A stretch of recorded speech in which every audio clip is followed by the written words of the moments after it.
Call होता है, इसलिए इसको स्पेशल मेंबर फंक्शन कहते हैं। ये बात हम कर चुके हैं, ये क्लियर है मुजीब साहब? Yes sir. शाबाश। और उसके बाद हमने कहा था, ये बहुत इंपॉर्टेंट लाइन है, हमने कहा था constructor will be used to initialise the allocated memory of an object. इस पे लास्ट में भी हमने जोर दिया था, आज फिर मैं ये बात बताता हूं। तो इससे मुराद क्या है? ये उस क्वेश्चन का आंसर है कि कंस्ट्रक्टर क्यों इस्तेमाल किया जाता है। ठीक है, तो हम कहेंगे कि कंस्ट्रक्टर, जब ऑब्जेक्ट क्रिएट होता है क्लास का, तो उसको जो मेमोरी एलोकेट होती है, वो एलोकेटेड मेमोरी के अंदर जो डाटा मेंबर्स हैं उनके अंदर वैल्यूज को असाइन करने के लिए कंस्ट्रक्टर इस्तेमाल होता है। ठीक हो गया मुजीब? Yes sir. ये क्लियर है ना सब? आपने करके भी देखा है ये प्रैक्टिकल इसका? Yes sir. ठीक हो गया। अच्छा, अब ये जो काम है, इस बात पे हम आज फिर दोबारा जोर देंगे और ज्यादा एक्सप्लेन करने की कोशिश करेंगे। ये क्वेश्चन ये था कि व्हाई वी यूज कंस्ट्रक्टर। तो उसका आंसर ये था कि on the creation of object, जो एलोकेटेड मेमोरी होती है, उसमें ऑब्जेक्ट के जो डाटा मेंबर्स होंगे, और ऑब्जेक्ट क्या करता है, अपने क्लास के डाटा मेंबर्स को मेमोरी में रिप्रेजेंट करता है। और जब ऑब्जेक्ट क्रिएट होगा तो उसके मेमोरी में जो डाटा मेंबर्स हैं उनके अंदर जो वैल्यूज हैं, उन सारी जो डाटा मेंबर्स हैं उनके अंदर वैल्यू असाइन करने के लिए कंस्ट्रक्टर जो है वो इस्तेमाल होता है, काम करता है। और वो उस वक्त करता है जो ही ऑब्जेक्ट क्रिएट होगा तो वो कॉल हो जाएगा। अब ये अगर बात समझी जाए तो इससे मुराद क्या है? इसका मतलब यह है कि जब हम कंस्ट्रक्टर, सुनिएगा गौर से और याद रखिएगा, कि जब हम बेटा क्लास में कंस्ट्रक्टर डिफाइन करते हैं तो हमने ये काम उससे लेना है। हमने कुछ ऐसी स्टेटमेंट्स लिखनी है जो क्या करें कि डाटा मेंबर्स जो हैं क्लास के, उनके अंदर वैल्यूज को असाइन करें। ये बात समझ आई आपको मुजीब? Yes sir. मिसाल के तौर पे जो जो मैंने बात की है, अगर आप देखें तो ये हमने टेस्ट क्लास एक बनाई है जिसका एक ही डाटा मेंबर था, और इसमें टेस्ट नाम का एक कंस्ट्रक्टर लिखा है। और ये एक स्टेटमेंट ऐसी है जो मैंने अभी बात की है, जब ये फंक्शन कॉल होगा तो क्या ऑब्जेक्टिव अचीव करेगा? ये स्टेटमेंट क्या करेगी? ये सर इसके वैल्यू इनिशियलाइज डाटा करते। मेंबर में वैल्यू को असाइन करा देगी। ऐसे ही है ना? Yes sir.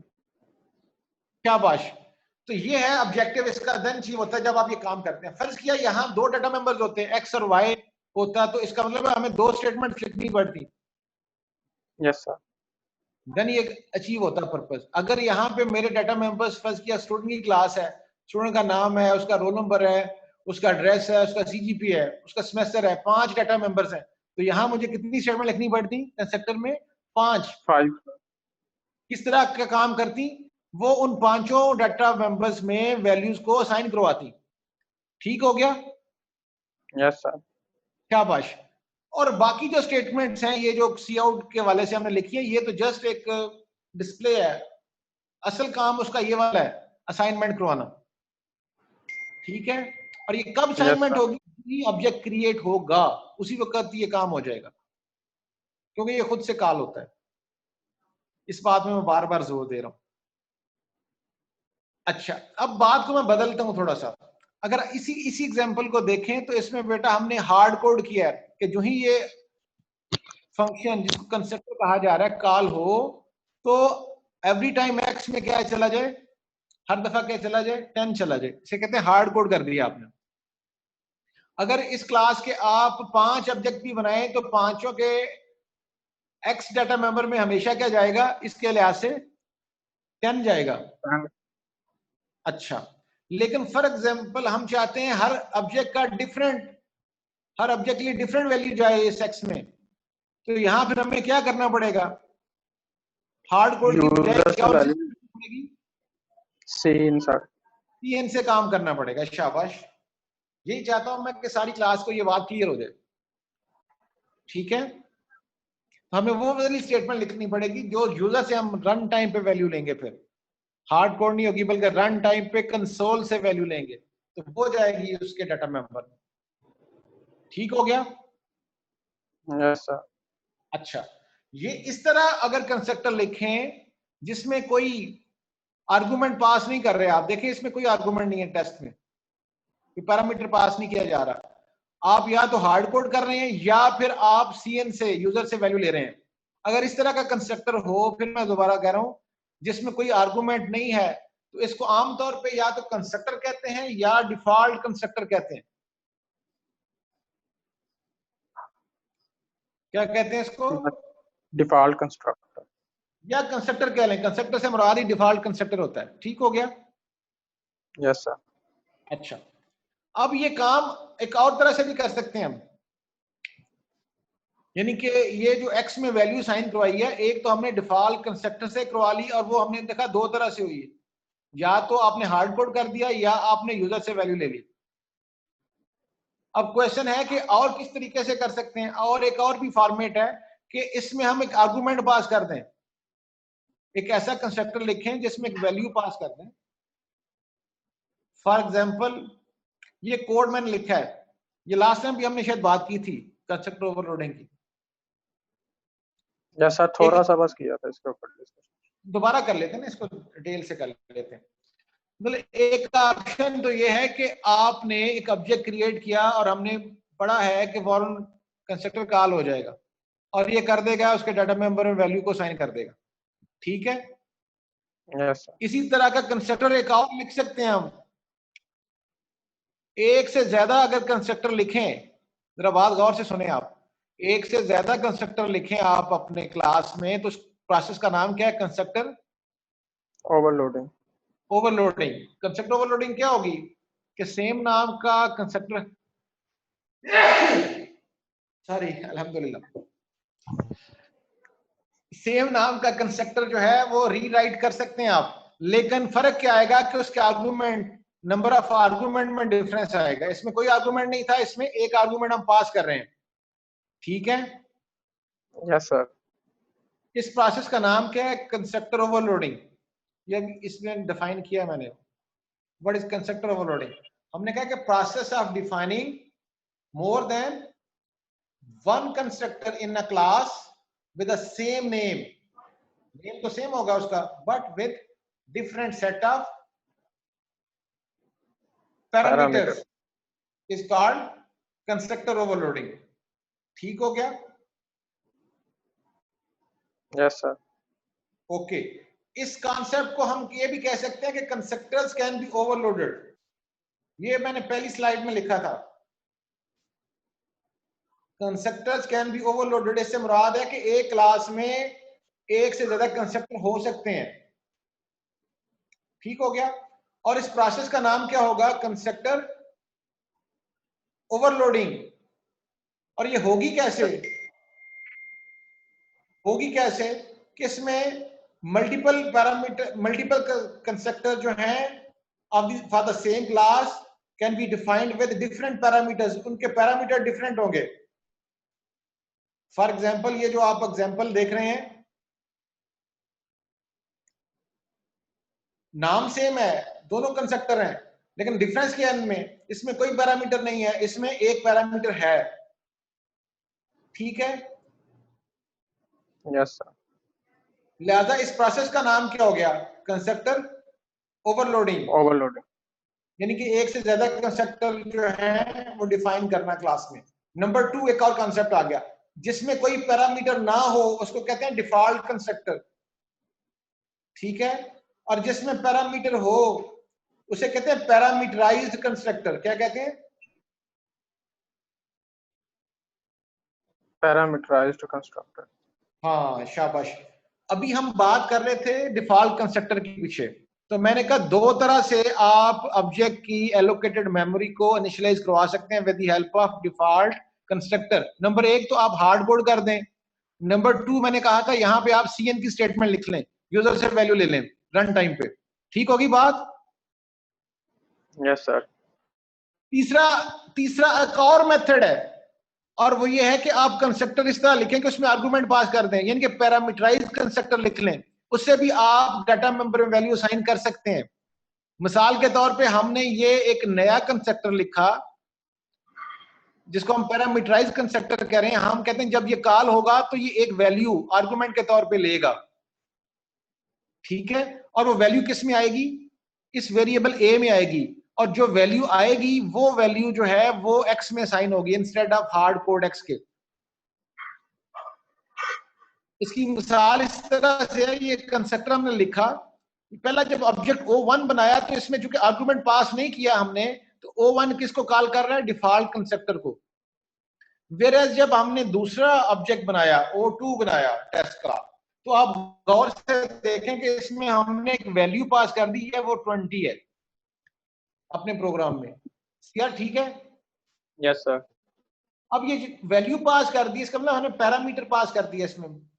अब ये डिफॉल्ट कंस्ट्रक्टर को कॉल नहीं करेगा, बल्कि उस कंस्ट्रक्टर को कॉल करेगा जो पैरामीटराइज कंस्ट्रक्टर होगा हमारा, और इसकी कॉल किधर आएगी, इस टेस्ट के पास, और ये 20 वैल्यू किस में साइन हो जाएगी, ए को, ए में, शाबाश। और फिर एक वाली वैल्यू जो कि 20 है वो किस में साइन हो जाएगी आपके पास, डाटा मेंबर एक्स में, एक्स में, डाटा मेंबर एक्स। ठीक हो गया, ठीक हो गया। Yes sir. ये डिफरेंस है डिफॉल्ट कंस्ट्रक्टर और पैरामीटराइज कंस्ट्रक्टर में। डिफॉल्ट कंस्ट्रक्टर उस वक्त कॉल होता है जब हम सिंपल ऑब्जेक्ट बनाते हैं जिसमें कोई आर्गुमेंट पास नहीं करते, कोई वैल्यू पास नहीं करते, और फिर हमने कहा वो दो तरह से वैल्यूज को इनिशियलाइज करवा सकते हैं आप। एक और मेथड था एलोकेटेड मेमोरी को इनिशियलाइज करवाने का, कि हम अपने प्रोग्राम के अंदर खुद से वैल्यू साइन कर दें, कंसोल पे जाके वैल्यू ना लें। तो उसके लिए फिर क्या तरीका है, उसके लिए तरीका यह है कि हम कंस्ट्रक्टर ओवरलोडिंग करें और एक पैरामीटराइज कंस्ट्रक्टर बनाएं। वो वैल्यू जो हम पास करते हैं वो चली जाएगी इसमें, इस आर्गुमेंट में, यानी कि ये जो वेरिएबल आपने ए डिक्लेयर किया, और वो अल्टीमेटली असाइन हो जाएगी किसमें, एक्स में। ये बात क्लियर है आपको? Yes sir. सीआर को बाकी जो दूसरे सीआर हैं हाथ खड़ा करें, और जीआर साहब उनको अनम्यूट करें फिर। जीआर, दोनों जीआर, और बिलाल भी।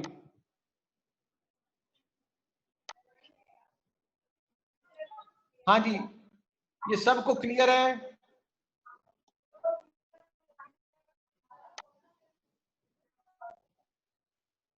और निका साहबा को भी।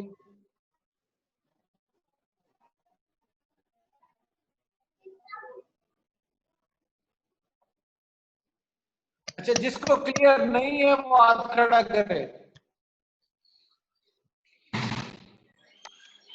सबको क्लियर है ये बात जो आपने की है? जी सामा आपकी बात सुनते हैं, बिलाल आपकी भी बात सुनते हैं। एक मिनट, थोड़ी सी और बात हम कर लें, फिर क्वेश्चन लेते हैं आपके। हम यहां पे आते हैं, यहां पे दोबारा हमने बात बड़ा आज जो शुरू किया वो जोर सिर्फ इस लाइन पे दिया कि constructor will be used to initialise the allocated memory of an object. तो ये किस तरह से, कितने तरीकों से ये एलोकेटेड मेमोरी जो है उसको हम इनिशियलाइज करवा सकते हैं। तो उसमें हमने कहा कि हमारे पास एक ऑप्शन तो ये था कि हम डिफॉल्ट कंस्ट्रक्टर लिख लें, ये भी हमने बात की है। इसमें या तो हार्ड कोड कर लें या यूजर से सीएन से वैल्यू ले लें, जो बार बार हम काम कर रहे हैं। और एक और ऑप्शन ये था कि हम पैरामीटराइज्ड कंस्ट्रक्टर लिखें, डिफाइन कर दें। तो फिर क्या होगा कि फिर वो जब ऑब्जेक्ट क्रिएट करेंगे तो उसी वक्त हम वैल्यू उसको साइन कर देंगे, तो वो वैल्यू एक्चुअली पैरामीटर्स उसमें डाटा मेंबर्स में चली जाएगी। ठीक हो गया सीआर मुजीब साहब? Yes sir. अच्छा, इसको देख लें, ये क्या कहता है, default constructor does not have any parameter, जिस तरह ऊपर हमने पीछे डिफाइन भी किया और आपको बताया भी है। whereas programmer can add and use parameters within a constructor if required. This helps programmer to assign initial values to an object at the time of creation.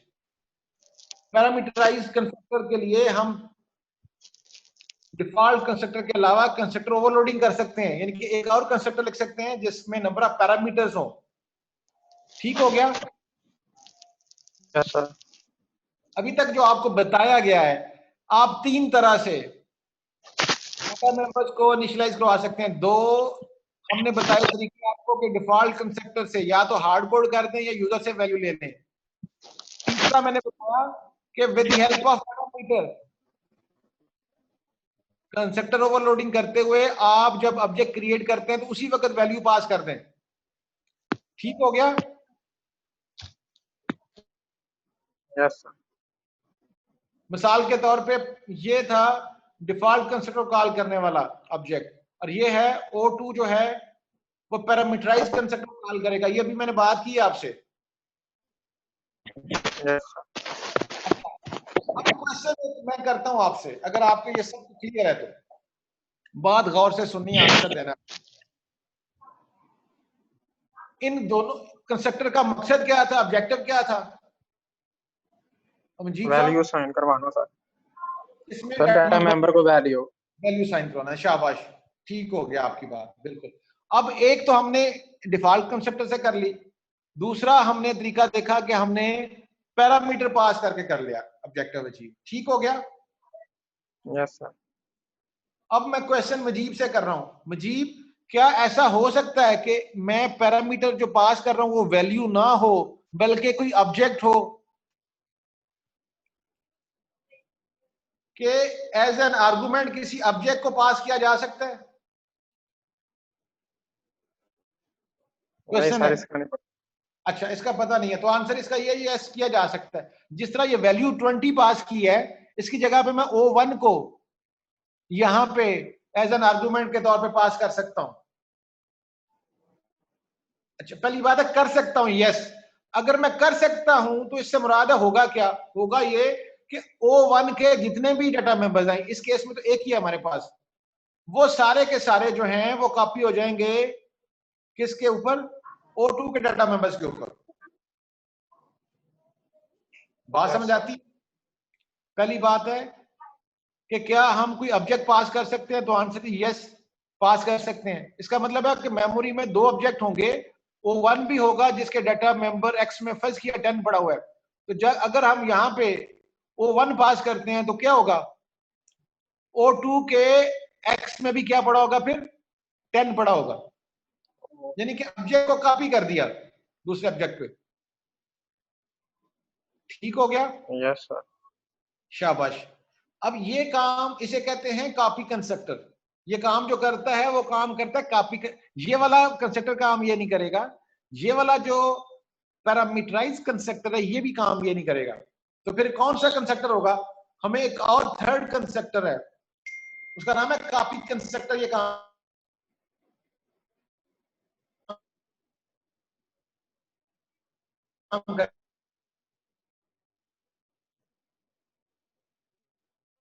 करेगा।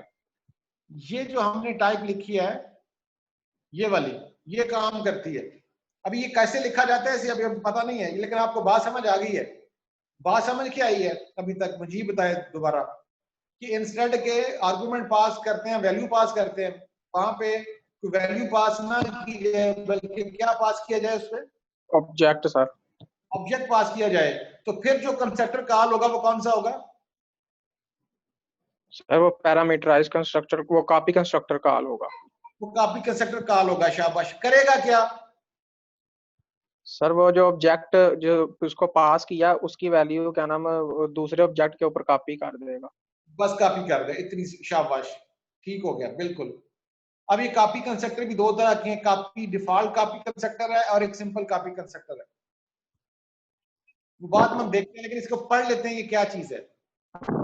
सर एक क्वेश्चन था। ये क्वेश्चन करें मुजीब साहब। सर ये जो copy constructor है, अगर इसने वही ऑब्जेक्ट की वैल्यू कॉपी करनी है तो फिर ये यूज क्यों करते हैं?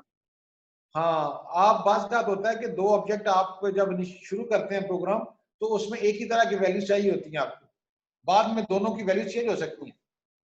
ठीक है, यानी कि उसी की ठीक है सर। डुप्लीकेट कॉपी चाहिए होती है आपको ना, उसी ऑब्जेक्ट की, तो उसको कॉपी यस। कंस्ट्रक्टर इस्तेमाल किया जाता है। बहुत कम इस्तेमाल होता है वैसे। और सर ये सेम क्लास का ऑब्जेक्ट पास कर सकते हैं कि डिफरेंट क्लास का भी हो सकता है? हाँ, ये सेम क्लास का ऑब्जेक्ट पास करने का ये रूल है। अच्छा क्वेश्चन है ठीक है आपका, सर। जब हम डिटेल पढ़ेंगे तो उसमें लिखा होगा इसमें। शाबाश। मतलब हम पढ़ रहे हैं ओवरऑल कंस्ट्रक्टर्स की क्या क्या टाइप हो सकती हैं, हम सारी कवर कर रहे हैं। मोस्ट ऑफ द 90% केसेस में सिर्फ यही कंस्ट्रक्टर होता है आपका डिफॉल्ट कंस्ट्रक्टर। यस बहुत सर। कम केसेस में आप पैरामीटराइज, और उससे भी कम केसेस में आप कॉपी कंस्ट्रक्टर की तरफ जाते हैं। लेकिन हमें पता तो होना चाहिए ना कॉन्सेप्ट क्या है ये, ठीक है। Yes sir. अच्छा, इसको देख लेते हैं क्या है। C++ provide a special type of constructor which takes an object as an argument। ठीक हो गया। Yes sir. अगर यहां तक बात रोकें हम, तो इसका मतलब है कॉपी कंस्ट्रक्टर में जो आर्गुमेंट होगा वो क्या होगा, कोई ऑब्जेक्ट होगा। ऑब्जेक्ट। पैरामीटराइज कंस्ट्रक्टर में जो आर्गुमेंट होगा वो कोई वैल्यू होगी या कोई वेरिएबल होगा। ठीक हो गया ना, जिसकी वैल्यू होगी वो वाला होगा उसका। वेयर एज डिफॉल्ट कंस्ट्रक्टर में कोई आर्गुमेंट नहीं होगा। Yes sir.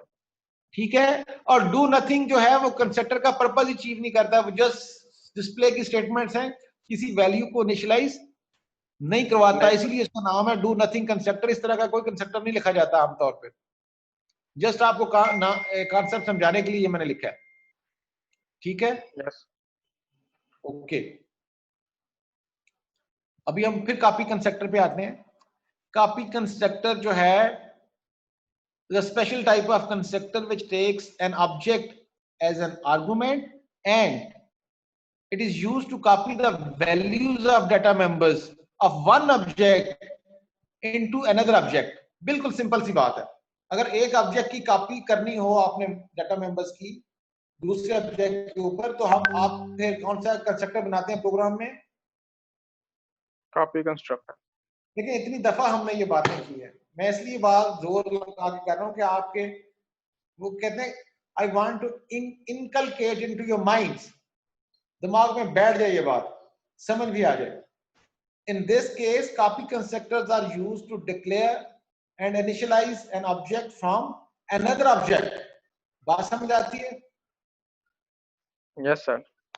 अच्छा, इसकी हमने छोटी सी एग्जांपल जो है, ये तो थी पैरामीटराइज कंस्ट्रक्टर की एग्जांपल, इसमें मैंने लिखी है एक एग्जांपल, और ये आपको बता दिया था आउटसाइड द क्लास अगर आपने मेंबर फंक्शन डिक्लेयर करना तो कैसे करना है। नो सर, ये नहीं था अभी बताया।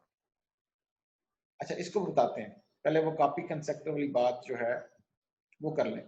फॉर एग्जांपल हमने कहा कि ये हमने एक टेस्ट क्लास लिखी जिसका एक ही डाटा मेंबर है, ठीक है। यस। और आप इसमें देखें कि आप इसमें दो इसके मेंबर फंक्शन लिखे हैं आपने, ठीक है, कोई यस कंस्ट्रक्टर सर। नहीं लिखा। हमने O1 डिक्लेयर किया, इसका ऑब्जेक्ट क्या होगा, मेमोरी एलोकेट हो जाएगी। क्या वो वैल्यूज इनिशियलाइज होंगी एक्स की, नहीं। हमें क्या करना नो सर। पड़ेगा, इसको फंक्शन को कॉल करना पड़ा, ऐसे ही है ना। फिर इसमें वैल्यूज दी यस सर। यूजर ने जो भी, फिर वैल्यू गेट करने के लिए गेट एक्स करना पड़ा। हम एक और अब एक्स वन O1 के एक्स में कुछ वैल्यू पड़ी है जो यूजर ने दी है, ठीक हो गया। Yes sir. अब हम एक और ऑब्जेक्ट क्रिएट करते हैं O2 उसी क्लास का, और सेम क्लास का ऑब्जेक्ट जो है एज एन आर्गुमेंट के तौर पे पास कर देते हैं, ठीक हो गया। अगर आप सेम क्लास का ऑब्जेक्ट पास कर दें तो इसका मतलब है हम इस ऑब्जेक्ट को कॉपी कर रहे हैं। O2 जो यस बनेगा सर। वो इसकी कॉपी होगी, ठीक है। और अगर आप कोई कंस्ट्रक्टर नहीं लिखते तो डिफॉल्ट कॉपी कंस्ट्रक्टर खुद से कॉल हो जाता है, आपको लिखना नहीं पड़ा। डिफॉल्ट कॉपी कंस्ट्रक्टर करेगा क्या यस सर। कि O1 के डाटा मेंबर्स जो हैं, हमारे वाले केस में सिर्फ x था, x के अंदर जो वैल्यू पड़ी है वो O2 का जो x होगा उसके अंदर उसको कॉपी कर देगा, कॉपी करके उसको साइन कर देगा, ठीक हो गया। Yes sir. बस इतनी सी बात है। ये काम आप इस तरह भी कर सकते हैं स्टेटमेंट से।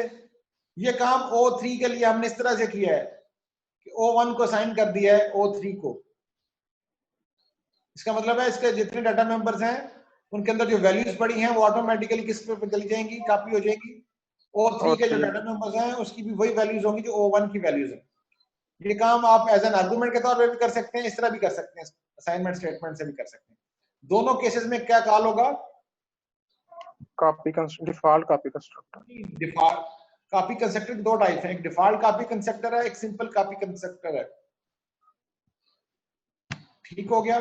डिफॉल्ट कॉपी कंस्ट्रक्टर में आपको कोई कंस्ट्रक्टर लिखना नहीं पड़ता, खुद से कॉल हो जाता है। कॉपी कंस्ट्रक्टर भी खुद से कॉल होगा, लेकिन कॉपी कंस्ट्रक्टर आपको बकायदा, जिस तरह कंस्ट्रक्टर ओवरलोडिंग किया आपने, इस तरह बकायदा एक डिफरेंट सिंटेक्स है उसका, वो लिखना पड़ेगा कॉपी कंस्ट्रक्टर। वो आपको बताएंगे नेक्स्ट क्लास में। ठीक हो गया? Yes sir. अच्छा, यहां तक अगर आप क्लियर हैं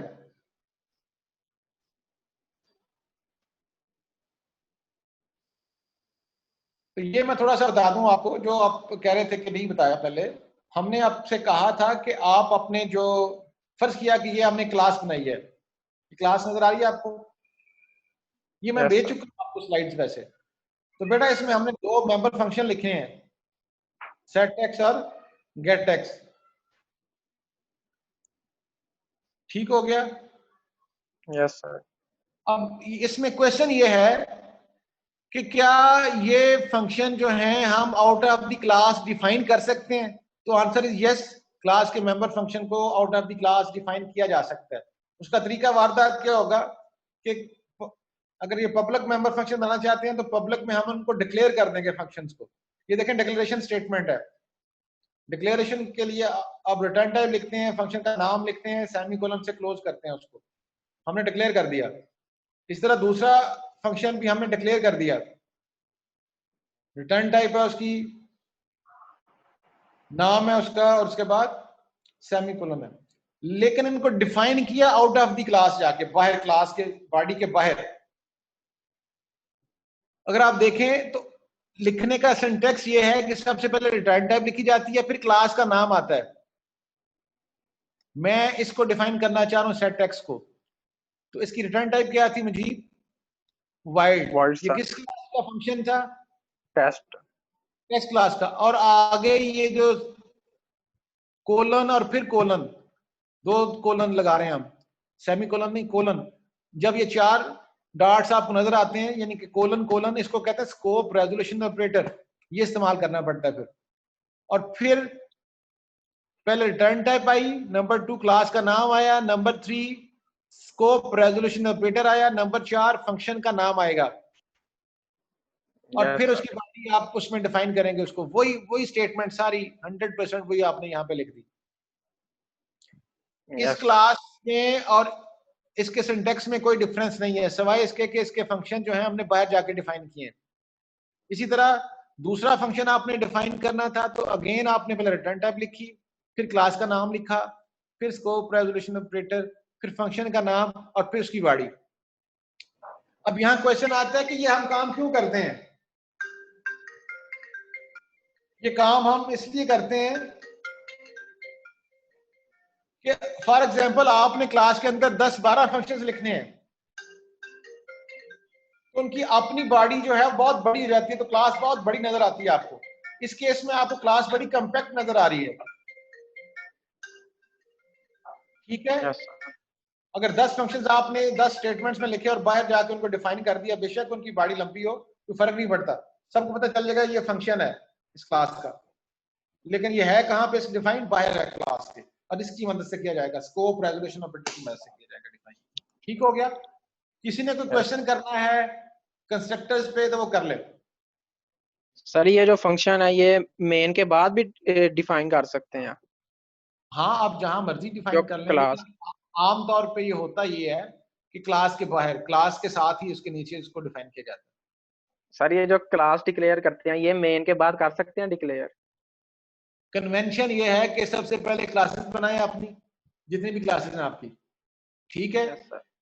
और क्लासेस के बाद जितने आपने फंक्शन बाहर डिफाइन करने हैं वो सारे डिफाइन कर लें, और थर्ड पे जाके अपना मेन, वो आपका प्रोग्राम फिर शुरू हो जाएगा। ठीक है सर, वैसे एरर नहीं आएगा अगर हम मेन के बाद इसको डिक्लेयर करें?